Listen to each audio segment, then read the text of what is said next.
ఒక్కసారి big TV screen మీద కనిపిస్తున్న వీడియో చూడండి. వీడియో చూస్తుంటేనే ఒళ్ళు జల్లుమంటుంది కదా. అవును, ప్రాణాలు దక్కించుకునేందుకు ఆ చిన్నారి పోరాటమే చేస్తుంది. కింద పడిపోకుండా గట్టిగా ఇనుప గ్రిల్ పట్టుకొని పైకెక్కేందుకు విశ్వ ప్రయత్నాలు చేస్తుంది. కొన్ని సెకండ్ల పాటు చిన్నారి చేసిన సాహసం సకాలంలో స్థానికులు అలర్ట్ కావడంతో 4 ఏళ్ల చిన్నారి ప్రాణాలు దక్కాయి. దీంతో త్రుటిలో పెద్ద ప్రమాదం తప్పడంతో అంతా ఊపిరి పీల్చుకున్నారు. దీనికి సంబంధించిన వీడియో ప్రస్తుతం సోషల్ మీడియాలో వైరల్ అవుతోంది.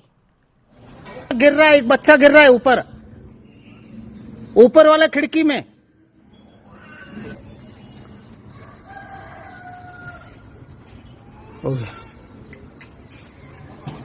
ఈ సంఘటన మహారాష్ట్రలోని పూణేలో జరిగింది. గుజార్ నిబాల్కార్ వాడి ఏరియాలోని సోనావా అనే భవనంలో 4 ఏళ్ల బాలికను ఆమె తల్లి ఇంట్లోనే లాక్ చేసింది. తన పెద్ద కుమార్తెని స్కూల్లో డ్రాప్ చేయడానికి వెళుతూ ఇంటి బయట నుంచి తాళం వేసింది. అయితే ఆ చిన్నారికి తన తల్లి కనిపించకపోయేసరికి కిటికీ నుంచి బయటకు వెళ్లేందుకు ప్రయత్నించింది. ఆడుకుంటూ కిటికీ దగ్గరకు చేరుకున్న చిన్నారి ఇనుప గ్రిల్ ద్వారా తల బయటకు పెట్టి బాల్కనీ అంచు పైకొచ్చింది.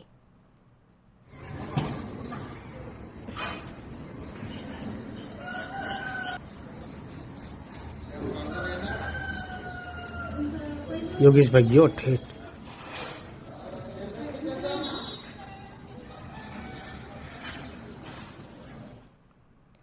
కొన్ని క్షణాలైతే చిన్నారి కిటికీ నుంచి 3వ అంతస్తు నుంచి కింద పడిపోయేది.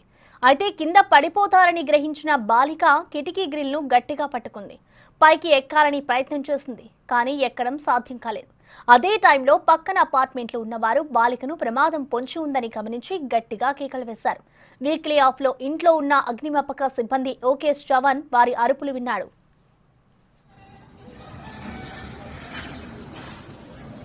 गिर रहा है, एक बच्चा गिर रहा है ऊपर। మొదట తాను ఏమాత్రం ఆలస్యం చేయకుండా 3వ అంతస్తుకు పరిగెత్తాడు. తీరా వెళ్లి చూస్తే ఇంటికి తాళం వేసింది. కిందకు పరిగెత్తుకుంటూ వచ్చిన అతను బాలిక తల్లి గుర్తించి విషయం చెప్పాడు. వెంటనే ఆమె నుంచి తాళం తీసుకొని మళ్లీ 3వ అంతస్తుకు చేరుకుని డోర్ లాక్ తీశాడు. మరొకరి సాయంతో చిన్నారి భవికాను కిటికీ గ్రిల్ నుంచి లోపలికి లాగడంతో అంతా ఊపిరి పీల్చుకున్నారు. చవాన్ సకాలంలో స్పందించడంతో చిన్నారి ప్రాణాలు దక్కాయి. गिर रहा है, एक बच्चा गिर रहा है ऊपर वाला खिड़की में।